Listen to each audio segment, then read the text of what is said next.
vous avez une mauvaise habitude qui résiste. Vous savez et vous souhaitez changer cette mauvaise habitude et vous avez essayé un certain nombre de choses pour arrêter cette consommation, pour peut-être éviter de fréquenter certains lieux ou même un mode de fonctionnement qui, vous savez, vous crée du tort. Et pourtant, cette habitude, elle revient toujours au galop et vous avez le sentiment de tourner en boucle et de ne pas avancer. Dans cette capsule, je viens vous partager une clé aujourd'hui pour vous aider à sortir de cette situation et à débloquer votre situation. It's a game changer. Je viens vous proposer une autre manière de procéder. Vous n'avez pas obtenu les résultats que vous souhaitiez avec cette manière de fonctionner, alors essayons autre chose ensemble. Avant ça, je vais vous proposer de regarder les erreurs que vous faites et qui vous laissent coincés dans cette situation, qui ne vous permettent pas de débloquer déjà la situation dans laquelle vous êtes sclérosé vibratoirement également. On va parler des chakras, des centres énergétiques. Vous pourrez faire les liens et comprendre comment vous êtes impacté à vos centres énergétiques. Et puis, on ira voir cette clé et je vous proposerai des exemples de manière à ce que vous puissiez le transposer avec la situation que vous vivez personnellement dans votre quotidien. Mais avant d'aller plus loin, laissez-moi vous dire bonjour à tous et bienvenue sur cette chaîne. Si vous êtes nouveau et si vous connaissez la chaîne et me suivez depuis un temps, merci de votre fidélité.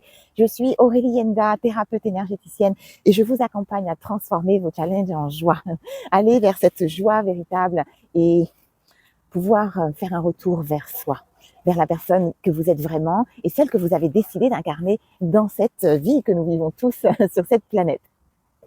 Pour faire ce travail de transformation, nous allons agir d'abord sur votre énergie, sur vos centres énergétiques et sur vos centres subtils, de manière à ce que vous puissiez prendre votre place, aligné, centré, ancré, et que vous puissiez manifester votre réalité à la hauteur de votre valeur, que vous arriviez à vous sentir suffisamment digne de recevoir votre abondance, prendre votre place professionnelle, personnelle, dans vos relations et recevoir le meilleur de cette incarnation. Alors, si vous sentez que cela résonne pour vous et que vous voulez avoir des résultats rapides et des résultats alignés avec vos objectifs cette année, eh bien, prenez rendez-vous pour votre soin. Je vous reçois avec joie. Et en attendant, eh bien, on va aller regarder déjà ce que vous faites qui ne vous permettent pas de changer ces habitudes. Ces habitudes qui, pourtant, une fois libérées de votre espace et de vos quotidiens, vous permettraient d'atteindre vos objectifs, vous permettraient d'être la personne que vous voulez vraiment être. On y va? Deux choses que vous faites qui vous rend la tâche difficile lorsque vous voulez transformer une habitude, changer une mauvaise habitude. La première, c'est que vous décidez uniquement à la tête. Vous vous servez uniquement du mental pour décider de changer cette habitude et pour mettre en place un programme, un plan, une manière de fonctionner et vous vous coupez du reste du corps. Vous coupez le reste de votre être qui n'est plus concerné par ce changement et par conséquent, eh bien, vous agissez avec comme des bouts de vous au lieu d'inclure la totalité de votre être. Et la deuxième chose, eh bien, c'est que vous n'allez pas voir l'origine du problème et le besoin de votre être. Quel besoin n'est pas nourri chez vous et que vous essayez de compenser avec cette habitude ou de substituer avec cette habitude? Et tant que le besoin n'est pas nourri, eh bien, vous restez coincé dans votre habitude. Que se produit-il alors lorsque vous utilisez uniquement votre mental pour implémenter un changement? Eh bien, vous allez utiliser la force de votre mental, mais dès que ce mental va perdre un petit peu d'envergure et va comme perdre un petit peu l'énergie parce qu'il ne peut pas être à bloc 24 heures sur 24, 7 jours sur 7 et des mois de manière continue, eh bien, le mental, lorsqu'il perd un petit peu de force, vous allez lâcher. Et cette baisse d'énergie va vous amener à interrompre votre nouvelle implémentation et à vous décourager.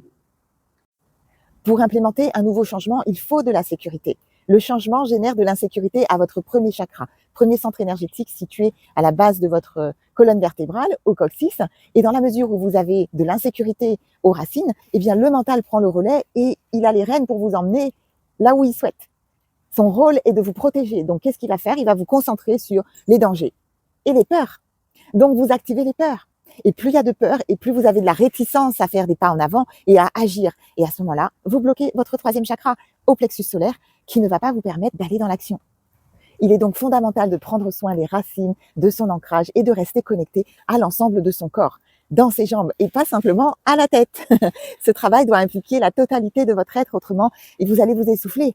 Et vous avez aussi besoin de votre deuxième chakra, qui est votre feu intérieur, votre enthousiasme, la vitalité et l'énergie que vous allez pouvoir utiliser pour comme enclencher, comme une fusée, hein, qui démarre et qui se lance. Sauf que, eh bien, il faut qu'elle puisse continuer son voyage une fois lancée, n'est-ce pas? Donc, c'est comme un carburant qui doit être alimenté de manière continue pour que le changement puisse se faire dans la durée et s'instaurer de manière permanente. On s'assure donc d'avoir l'énergie suffisante et la juste énergie, la juste vibration à son premier chakra, c'est la base. Maintenant, parlons donc de cette clé, de cette stratégie que je vous propose aujourd'hui pour instaurer une nouvelle habitude qui résiste. La stratégie que vous utilisez habituellement, eh bien, c'est que vous vous attaquez directement à l'habitude, n'est-ce pas? La stratégie ici que je vous propose, c'est de ne pas s'attaquer directement à l'habitude, mais de s'attaquer à l'environnement de l'habitude. Lorsque imaginez que vous avez de l'eau qui coule sur la terre, donc sur une montagne, et donc qui part du haut d'une montagne. Cette eau, elle va couler donc à chaque fois qu'il va y avoir une pluie, et au fur et à mesure des pluies, vous allez avoir comme un sillon qui va se creuser parce que l'eau va couler toujours au même endroit. C'est ce qui se produit avec l'habitude qui va donc tracer comme un chemin à votre système nerveux que votre être et votre mental connaît. Et dans la mesure où vous répétez cette habitude, eh bien le creux va comme se creuser et devenir de plus en plus fort. Et à chaque fois qu'il va pleuvoir, eh bien l'eau va toujours passer à ce même endroit parce que eh bien c'est la direction et c'est le câblage qui est donné à votre système nerveux. L'idée que je vous propose ici, c'est comme non pas d'essayer de changer la direction de l'eau qui coule et de la faire couler à un autre endroit, mais comme plutôt de s'attaquer à l'environnement et de regarder où l'eau a coulé et peut-être de modifier cet environnement, rajouter de la terre, etc. pour remplir le sillon, nourrir le besoin, je fais des parallèles par exemple, remplir ce sillon de manière à ce que lorsque l'eau coule de nouveau, il y ait d'autres possibilités qui puissent s'offrir à vous et qu'elle puisse peut-être prendre une autre direction. Parce que tant que ce sillon n'est pas modifié, que cet environnement est toujours le même, eh bien l'eau va toujours aller couler au même endroit. Vous me suivez? S'attaquer à l'environnement et changer l'environnement, concrètement, à quoi est-ce que cela peut ressembler dans votre quotidien? Je prends un exemple ici avec l'alimentaire. Vous avez l'habitude et vous avez identifié que votre goulot d'étranglement, c'est de vous poser devant la télé, devant un film, et à ce moment-là, vous snacker des chips, junk food et compagnie, pizza et toutes les choses que vous ne voulez pas consommer parce que elles ne sont pas bonnes pour votre santé. Et de manière répétée, eh bien, vous faites ceci par exemple tous les jours ou tous les 2 jours ou de manière régulière en tout cas. Eh bien, dans le cas présent, il est question non pas de se dire je me pose devant la télé et je change donc les aliments que je suis en train de consommer et je prends des aliments plus sains. Parce que quand vous faites ça, eh bien, ça vous paraît plus difficile, mais c'est de changer l'environnement. C'est-à-dire que peut-être que lorsque vous regardez un film, vous modifiez votre organisation et peut-être que vous dînez avant de regarder votre film. De manière à arriver devant votre film avec un estomac qui est rassasié, d'avoir pris un repas en conscience avec des aliments que vous avez choisis et que vous n'êtes pas dans voilà une habitude qui est liée à un émotionnel et à la situation environnante. Donc remarquez qu'on ne se prive pas quand même de regarder un film, mais on a changé l'environnement dans lequel on avait cette mauvaise habitude de consommer de la nourriture qui n'est pas la meilleure pour nous, et par conséquent on a plus de chances d'arriver à un résultat qui soit satisfaisant et à instaurer une habitude différente.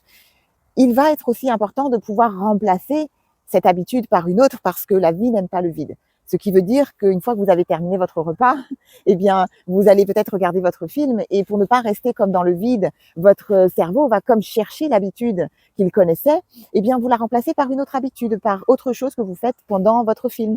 Vous pouvez remplacer, je sais pas, par exemple, faire des massages pendant votre film, voilà, et pour vous détendre, pratiquer voilà une technique de relaxation en même temps. Vous en avez sur la chaîne, vous allez voir dans la playlist, vous avez plein d'outils, des petites choses, des petits mouvements que vous pouvez faire pour vous détendre et qui pourra donc contribuer à ce moment de manière à ce qu'il soit agréable et non pas dans je me remplis de chips et de pizza et de choses que je vais regretter plus tard.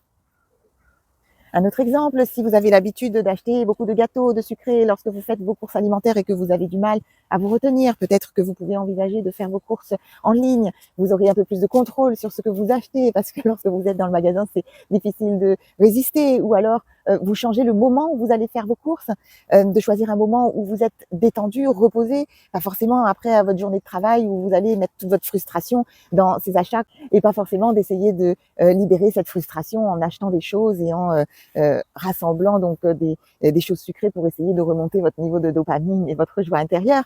Un autre exemple pour ceux qui ont du mal à arrêter, par exemple, la consommation de cigarettes, de fumer et qui ont l'habitude de faire une pause cigarette le matin pendant leurs heures de travail et où peut-être que vous faites cette pause donc à l'extérieur de manière à fumer puisque c'est interdit en principe dans les locaux et au lieu de faire cette pause pour vous accorder un moment d'arrêt où comme vous allez souffler et faire un break, eh bien de faire cette pause à l'intérieur, de changer l'environnement parce que dès que vous êtes à l'extérieur et que vous êtes entouré d'autres fumeurs et vous êtes appelé par cette cigarette.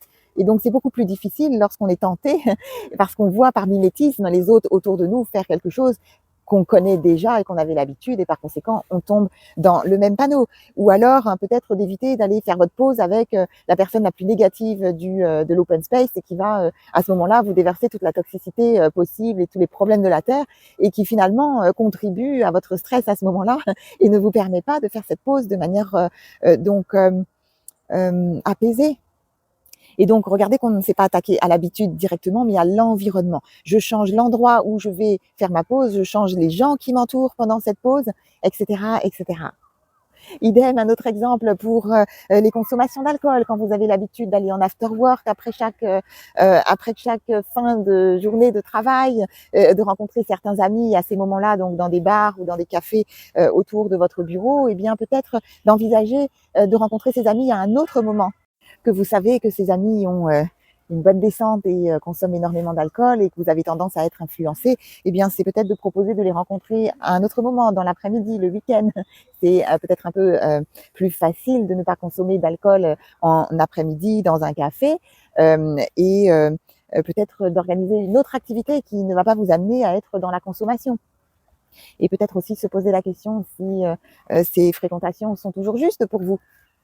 Ça fait partie aussi des changements qui pourraient être implémentés. À vous de voir comment ça résonne pour vous dans votre quotidien aujourd'hui. Vous aurez besoin d'utiliser l'énergie à votre troisième chakra pour vous organiser, pour mettre de la structure, pour établir des frontières avec vous-même et instaurer une discipline. Et c'est à ce troisième centre énergétique que vous allez aller contacter cette énergie pour pouvoir le faire.